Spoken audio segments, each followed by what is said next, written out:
नमस्कार। उत्तराखंड के इस वक्त के बुलेटिन के साथ मैं हूं अनुपम। प्रदेश की हर छोटी बड़ी खबरों को लेकर के सबसे पहले बात चारधाम यात्रा की। चारधाम की यात्रा करने वाले यात्रियों के लिए खुशखबरी है। बद्रीनाथ, गंगोत्री, यमुनोत्री, केदारनाथ की चारधाम की यात्रा कल से शुरू हो जाएगी। सीएम धामी ने ट्वीट कर इस बात की जानकारी दी है। इसके लिए श्रद्धालुओं को रजिस्ट्रेशन करना होगा। गुरुवार को ही नैनीताल हाईकोर्ट ने कुछ शर्तों के साथ चारधाम यात्रा पर लगी रोक हटाई थी। अभी चारधाम यात्रा में करीब 2 महीने का वक्त बचा हुआ है और इस यात्रा में सीमित संख्या में ही लोग जा सकेंगे। सिखों के पवित्र तीर्थ हेमकुंड साहिब की यात्रा भी कल से शुरू होगी।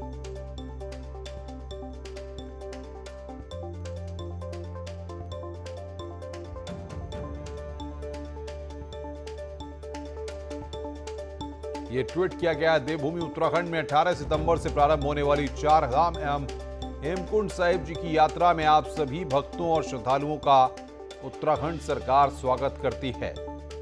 ये पुष्कर सिंह धामी जो कि उत्तराखंड के मुख्यमंत्री हैं, उनके द्वारा ये ट्वीट किया गया है।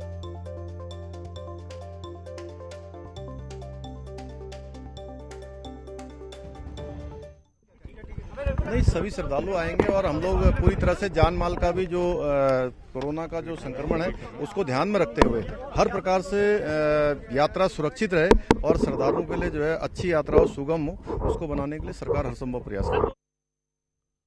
पर्यटन मंत्री सतपाल महाराज ने कहा है कि कल से शुरू होने वाली चारधाम यात्रा के लिए श्रद्धालुओं को वेबसाइट पर रजिस्ट्रेशन करना होगा। साथ ही डिटेल और सर्टिफिकेट जमा करने होंगे। सतपाल महाराज ने कहा कि देवस्थानम बोर्ड जल्द ही एसओपी भी जारी करेगा।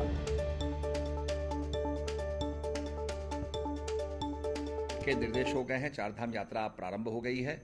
आज शाम को हमारी देवस्थानम बोर्ड की वेबसाइट खुल जाएगी और उसके बाद पूरी उसके अंदर जो भी नियमावली है उसका पालन करना होगा। एसओपी की पूरी डायरेक्शंस होंगी, आपको उस पर रजिस्ट्रेशन कराना होगा। और ये यात्रा केवल मात्र उत्तराखंड की नहीं है, पूरे देश भर की यात्रा है। कोई भी जो भक्त है, कोई भी पर्यटक है, वो इसमें ऑनलाइन के रजिस्ट्रेशन करा करके अपने जो उसके सर्टिफिकेट्स हैं उनका हवाला देते हुए, उनको उनकी फोटोकॉपी देते हुए निश्चित रूप में रजिस्टर कर सकता है। और कल से हमारी यात्रा शुरू हो जाएगी। कल से शुरू होने वाली चारधाम यात्रा के लिए पुलिस ने तैयारी शुरू कर दी है। कोविड नियमों का पालन करते हुए चारधाम यात्रा को संचालित किया जाएगा। डीजीपी अशोक कुमार का कहना है कि चारधाम यात्रा को लेकर सभी जिले के कप्तानों को दिशा निर्देश दिए गए हैं। माननीय उच्च न्यायालय की जो शर्तें होंगी उनका अक्सर से पालन कराते हुए चारधाम यात्रा को सुगमता पूर्वक सफल कराना हमारा लक्ष्य है और उसके लिए हमारी पूरी तैयारियां हैं। सभी एसपी को निर्देशित कर दिया गया है। और बातचीत करने के लिए दीपांकर भट्ट हमारे संवाददाता देहरादून से हमारे साथ सीधे जुड़ रहे हैं। दीपांकर, जिस तरीके से तैयारियां की गई हैं, अब चारधाम यात्रा एक बार फिर शुरू हो जाएगी। किस तरीके से लोग इसके लिए आ सकते हैं, अप्लाई कर सकते हैं और क्या प्रोसेस अब रहने वाला है? बिल्कुल अनुपम, सबसे पहली बात कि जो लोग भी या जो भी श्रद्धालु चारधाम यात्रा में आना चाहते हैं उनको बद्रीनाथ-केदारनाथ /gov.in वेबसाइट पर, जो देवस्थानम बोर्ड की वेबसाइट है, वहां पर रजिस्ट्रेशन करना होगा। रही दूसरी बात कि एसओपी, वो एसओपी आज देर शाम या कल सुबह तक जारी हो सकती है कि क्या प्रोटोकॉल रहेंगे। लेकिन पर्यटन मंत्री का कहना है कि जो भी श्रद्धालु यहां पर आना चाहते हैं, क्योंकि संख्या रोजाना की सीमित है, इसलिए वो रजिस्ट्रेशन करवा सकते हैं वेबसाइट पर और जो भी डॉक्यूमेंट्स उन्हें वहां पर फाइल करने, उन डॉक्यूमेंट्स को फाइल कर सकते हैं। बद्रीनाथ में 1200, केदारनाथ में 800, गंगोत्री में 600 और यमुनोत्री में 400 श्रद्धालु रोजाना दर्शन कर सकेंगे।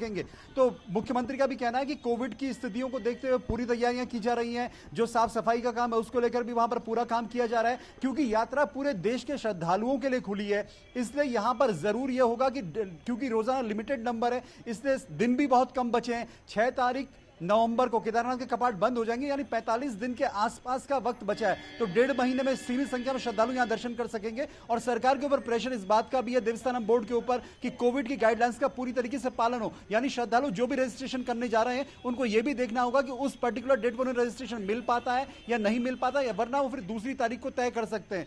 अनुपम, अगर सरकार की बात करें तो सरकार, क्योंकि सीएम ने आश्वस्त कर दिया है कि सभी व्यवस्थाएं की जाएंगी, सभी तैयारियां लोगों को इस चारधाम यात्रा के दौरान मिलेंगी, क्या माना जाए कि पहले की व्यवस्थाओं में और अब की व्यवस्थाओं में कितना परिवर्तन देखने को मिल सकता है? अनुपम, जहां पर व्यवस्थाओं के परिवर्तन की यदि बात है तो मंदिर अपने तय वक्त पर खुलेगा, जो तीर्थ पुरोहित है वो वैक्सीनेटेड वहां पर होंगे। अब जो श्रद्धालुओं को जो डबल वैक्सीन जिनको लग चुकी होगी उनके लिए क्या गाइडलाइंस होंगी, या जो कोरोना की नेगेटिव रिपोर्ट लेकर आएंगे 72 घंटे पहले की, उसकी बाध्यता किस तरीके से रहेगी, ये एसओपी में क्लियर होगा। और रही बात तैयारियों की, तो क्योंकि सीमित संख्या है, ऐसे में जो चाहे यमुनोत्री हो, गंगोत्री हो, बद्रीनाथ, केदारनाथ हो, वहां पर जो होटल्स हैं, जो धर्मशालाएं, उनको वहां पर व्यवस्था करने को कहा गया है कि वो पूरी तरह वहां पर कोविड की गाइडलाइंस का पालन करें। डीजीपी की आपने बात सुनी कि चारों धाम में इस व्यवस्था को देखा जाएगा, तो अब बहुत कम वक्त में बहुत लिमिटेड श्रद्धालुओं को दर्शन का मौका मिलेगा। और ऐसे में अब जिसका रजिस्ट्रेशन जिस हिसाब से होगा, और रोज के रजिस्ट्रेशन के बाद आपको रोजाना रजिस्ट्रेशन अपना देखना होगा कि आपको कौन सी तारीख पर वहां पर दर्शन का वक्त मिल पाएगा। अनुपम, बहुत बहुत शुक्रिया आपका दीपांकर, आप नजर बना के रखिए, आगे भी हम आपसे अपडेट लेते रहेंगे। प्रधानमंत्री नरेंद्र मोदी के 71वें जन्मदिवस के मौके पर उत्तराखंड के मुख्यमंत्री पुष्कर सिंह धामी ने पीएम मोदी के दीर्घायु होने की कामना को लेकर केदारनाथ और बद्रीनाथ धाम में हुई पूजा में हिस्सा लिया है। सीएम पुष्कर धामी अपने दफ्तर से वर्चुअल माध्यम से पीएम मोदी के लिए हुई पूजा में जुड़े। जिस प्रकार से माननीय प्रधानमंत्री जी देश के अंदर काम कर रहे हैं, आज भारत आत्मनिर्भर भारत बन रहा है, भारत आज स्वाभिमानी भारत बन रहा है, शक्तिशाली भारत बन रहा है, हर क्षेत्र में। प्रधानमंत्री नरेंद्र मोदी के जन्मदिन पर देहरादून में बीजेपी संगठन की तरफ से सेवा कार्यक्रम आयोजित किए गए। इस कार्यक्रम में मुख्यमंत्री पुष्कर धामी, प्रदेश अध्यक्ष मदन कौशिक, प्रदेश प्रभारी प्रहलाद जोशी, लौकिक चटर्जी, आरपी सिंह मौजूद रहे। इस दौरान देहरादून के गोविंदगढ़ में सभी नेताओं ने वृक्षारोपण भी किया और साफ सफाई का काम भी किया।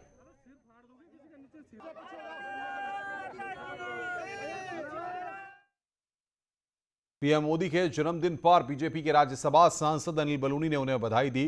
अनिल बलूनी ने ट्वीट कर कहा है कि मां भारती की सेवा एवं प्रतिष्ठा के प्रतिनिधि, हम सबके संरक्षक, मार्गदर्शक, भारत के यशस्वी आदरणीय प्रधानमंत्री श्री नरेंद्र मोदी जी के जन्मदिन के अवसर पर हम उनके चिर नेतृत्व, आरोग्य एवं दीर्घायु की कामना करते हैं।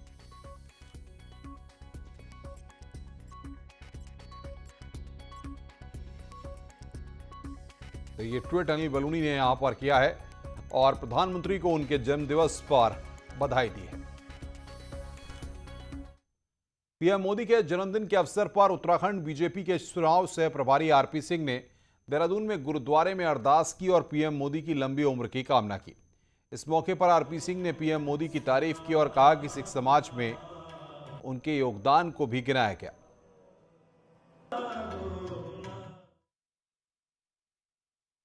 रेस कोर्स में ये जो गोविंद धाम गुरुद्वारा साहब है देहरादून में, यहाँ की संगत के साथ मिलकर हमने प्रधानमंत्री जी की दीर्घायु की अरदास करी है। सिखों के लिए जो प्रधानमंत्री ने किया, शायद किसी देश के प्रधानमंत्री ने, दुनिया का कोई भी हुक्मरान ऐसा नहीं कर सकता। हमारे लिए तो सबसे बड़ी बात है, हमारी कुर्बानी है। मोदी जी ने साहब श्री गुरु नानक देव जी की वाणी का ट्रांसलेशन हिंदुस्तान की हर भाषा में हो, ऐसा हुक्म किया है, ऐसा आदेश दिया है। इससे बड़ा सिखों के लिए कोई काम नहीं हो सकता। केंद्रीय चुनाव प्रभारी प्रहलाद जोशी आपको बता दें कि बैठक लेंगे। इसमें सीएम पुष्कर सिंह धामी समेत कोर ग्रुप मेंबर भी मौजूद रहेंगे। बीजेपी चुनाव प्रभारी प्रहलाद जोशी विधानसभा प्रभारियों की भी बैठक ली है। ये जानकारी इस वक्त आ रही है। चुनाव की तैयारी को लेकर चुनाव प्रभारियों के साथ यहां पर यह बैठक।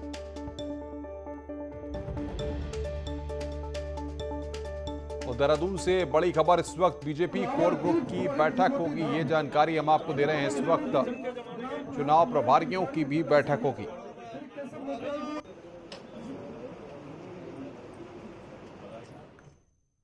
भारतीय जनता पार्टी इस बार बड़ी संख्या में सिटिंग विधायकों के टिकट काट सकती है।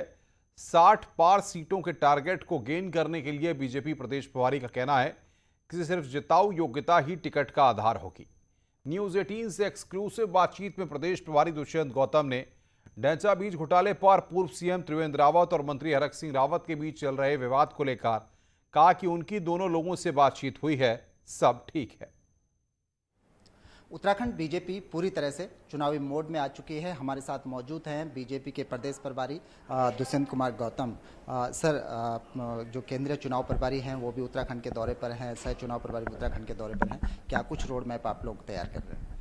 बिल्कुल, हमारा रोड मैप, क्योंकि लोकतांत्रिक राजनीतिक दल है और चुनाव लड़ना हमारा धर्म भी है, और हम चुनाव इसलिए नहीं लड़ते, हमें सरकार में आना है। चुनाव लड़ने का हमारा लक्ष्य है सेवा, और सेवा का माध्यम से हमने देश का परिवर्तन करना और देश के समाज की सेवा करना। बीजेपी अपने अनुशासन के लिए जानी जाती है। पिछले 4-5 सालों में हम लगातार ये बात देखते रहे हैं कि जो लोग कांग्रेस से बीजेपी में मर्ज हुए वो आज भी कंफर्ट नहीं हो पाए बीजेपी में। अभी ताज़ा उदाहरण हमने देखा कि त्रिवेंद्र सिंह रावत और हरक सिंह रावत आपस में भिड़ गए। इसको कैसे मैनेज आप लोग? वो कोई ज़्यादा बड़ी समस्या नहीं है। नेचर होती है किसी किसी कार्यकर्ता की, वो नेचर के अनुसार करता है। वैसे हमारे सारे कार्यकर्ता अनुशासित हैं। मेरी दोनों से ही बात हुई है और दोनों ठीक हैं। सर, आप प्रचंड बहुमत से हैं, 57 सीटें हैं। इस बार टिकटों का जो बंटवारा होगा वो आपके लिए बड़ा एक चैलेंज होगा। क्या आधार आप लोग बनाने जा रहे हैं टिकट? हमारा एक ही आधार है, जीतने का आधार। जो जिताऊ होगा उसको टिकट देंगे, ये हमने कार्यकर्ताओं को सबको बता भी दिया है जी। Thank you sir. तो आप थे बीजेपी के प्रदेश प्रभारी दुष्यंत कुमार गौतम। आपका साफ तौर पर कहना है कि बीजेपी इस बार 60 के पार जाएगी, तो जो जीत का आधार होगा, जो कैंडिडेट को तय करने का आधार होगा, जो जिताऊ होगा उसे ही टिकट दिया जाएगा। कैमरा पर्सन दीपक उपाध्याय के साथ सुनील नौप्रभात, न्यूज़ 18 देहरादून। आगे बढ़ते हैं। कांग्रेस की परिवर्तन यात्रा के दूसरे फेज का प्रोग्राम जारी हो चुका है। आज शाम हरिद्वार में कांग्रेस नेता मां गंगा की आरती करेंगे और मां गंगा का आशीर्वाद के साथ परिवर्तन यात्रा शुरू करेंगे। 18 से 20 सितंबर की यात्रा में रोड शो और जनसभा के प्रोग्राम होंगे और परिवर्तन यात्रा में सभी 11 विधानसभा कवर होंगी।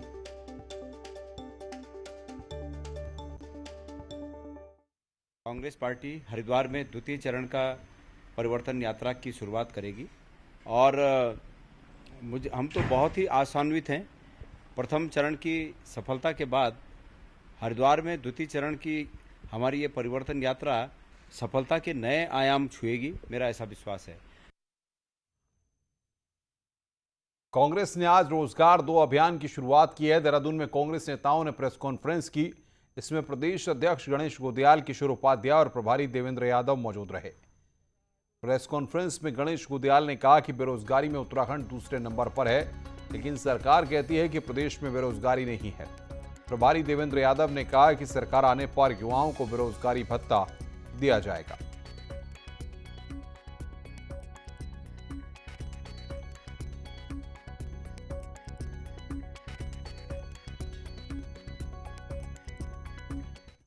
आम आदमी पार्टी के सबसे बड़े नेता अरविंद केजरीवाल 19 सितंबर को कुमाऊं के पहले दौरे पर हल्द्वानी पहुंच रहे हैं। आम आदमी पार्टी के कार्यकर्ता केजरीवाल के इस दौरे की तैयारियों में जुटे हुए हैं। इसी से तैयारी में हल्द्वानी पहुंचे आपके कार्यकारी अध्यक्ष भूपेश उपाध्याय ने दावा किया है कि 19 सितंबर को अरविंद केजरीवाल धार्मिक राजधानी और 300 यूनिट तक मुफ्त बिजली से आगे निकलकर एक और वादा राज्य की जनता से करने जा रहे हैं। हालांकि आम आदमी पार्टी ने अभी इस बात के पत्ते नहीं खोले हैं कि केजरीवाल का वादा क्या होगा। जैसे आपने पिछले दिनों देखा कि अरविंद केजरीवाल जी ने गढ़वाल दौरे के समय में बिजली कैंपेन प्रारंभ किया था। उसकी घोषणा की थी 300 यूनिट बिजली हर घर को, हर परिवार को फ्री मिले। उसी तरह से 19 तारीख को एक ऐसी घोषणा माननीय केजरीवाल जी करने वाले हैं जिसका प्रभाव, जिसका फर्क हर घर तक, हर गांव तक, हर व्यक्ति तक उसका प्रभाव पड़ेगा। उत्तराखंड में आम आदमी पार्टी पहली बार चुनाव लड़ने जा रही है। हालांकि चुनाव से पहले ही कोटद्वार में आप कार्यकर्ताओं के बीच अभी से तकरार दिखाई देने लगी है। कोटद्वार में आम आदमी पार्टी की मीटिंग के दौरान कई नेताओं ने खुले तौर पर अपना विरोध भी दर्ज किया। आप कार्यकर्ताओं का कहना है कि पार्टी के भीतर कई अराजक लोग शामिल हो चुके हैं जिन्हें बाहर का रास्ता दिखाना चाहिए। हालांकि मामले में पार्टी के CM candidate colonel Ajay Kothiyal ने कहा कि पार्टी में सब साथ हैं और मिलकर चुनाव प्रचार किया जा रहा है। हमें विचार करना होगा क्योंकि इस पार्टी में कुछ ऐसे गंदे लोग घुस गए हैं जिनके साथ हमें खड़े होने में भी शर्म आती है, और यदि गंदे लोगों को टिकट दे दिया गया तो पार्टी को जमानत बचानी भी मुश्किल हो जाएगी। आम आदमी पार्टी जगह जगह जाकर के जनता से मिल रही है। आम आदमी पार्टी के जो जितने भी कार्यकर्ता हैं वो जनता को समझा रही है कि हमारे जब हम सरकार में आएंगे तो हम किस तरीके से जो बोल रहे हैं उत्तराखंड का नवनिर्माण उसे कैसे करेंगे। उसी सिलसिले में मैं भी सब जगह घूम रहा हूँ। उत्तर प्रदेश में कई संदिग्ध आतंकियों के पकड़े जाने के बाद उत्तराखंड में भी अलर्ट किया गया है। विशेष तौर पर उत्तर प्रदेश की सीमा से लगे कुमाऊं मंडल के जिलों की पुलिस को अलर्ट पर रहने के लिए कहा गया है ताकि बॉर्डर से आने जाने वाले लोगों पर निगाह रखी जा सके। डीआईजी कुमाऊं नीलेश आनंद बर्णे ने कुमाऊं के सभी एसएसपी को निर्देश दिए हैं कि बॉर्डर पर चेकिंग को और चुस्त किया जाए। नहीं, इसमें जो बॉर्डर के हमारे थाने हैं रुद्रपुर से जो लगे, पीलीभीत, बरेली, इनसे जो बिजनौर, इनसे जो है बॉर्डर्स पे हमने चेकिंग जो है वो बढ़ा दी गई है और जो सबको चेक किया जा रहा आने जाने वाले लोग।